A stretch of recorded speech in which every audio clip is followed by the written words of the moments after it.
With me over here is architect Sathya Prakash Varanasi sir, who is from Bangalore and he has been practicing from many years.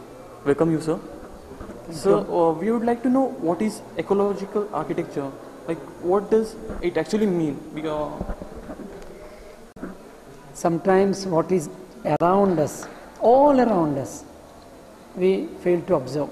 But you asked a very good question by what is ecological architecture. We have this daylight around us. See, we are not putting on electric light now. Yeah. There is no fan here.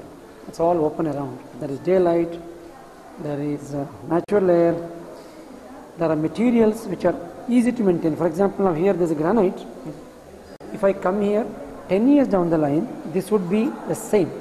Whereas if I come and look at this wall 10 years down the line, this may or may not be looking equally good and bright. Yeah. So we look at what we call as the life cycle cost, the maintenance, how does the building perform over the years, and then how much of nature we can bring in. Now in this particular building, it's an auditorium. Okay. Inside of course is hugely air conditioned, yeah. But look at this area. It's absolutely like being with the nature around us. Yeah. There are some trees I can see there. So here is ecology. Yeah. So we try to basically live with the nature as much as possible. Not questioning nature, but for following nature as much as possible. Okay. So when we look at traditional architecture, we do believe that, especially Indian traditional architecture, Indian past, Indian villages and Indian old towns, they embody many principles of this ecological architecture. Being a teacher from many years, sir, you have been associated with NASA from a long time. Yes. So what is changes happening in NASA from the past, like present this NASA over here? And is there any something like a difference, like in past many colleges are joining in, it has become international. So are there any changes over there? You already said some of them. This is my 6th NASA. Okay. In the last whatever years, not as a student, as a resource person, and I've been noticing, as you rightly said, NASA has gone into international. The kind of presentations and trophies have become much more contemporary or modern.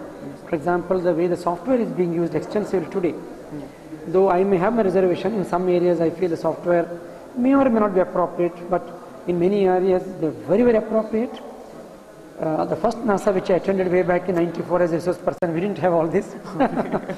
But today is there. Yeah. But anyway, to suffice, to say briefly, NASA continues to inspire students.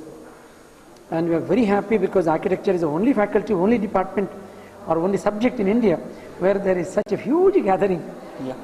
And a huge network of all schools of architecture across India. So in terms of continuity, yes, there is a continuity of inspiration, continuity of exposure and continuity of interaction. That's great about NASA. And it's been evolving time as such, yes. So through our media channel, would you like to send any message to across the world? Which department you are from?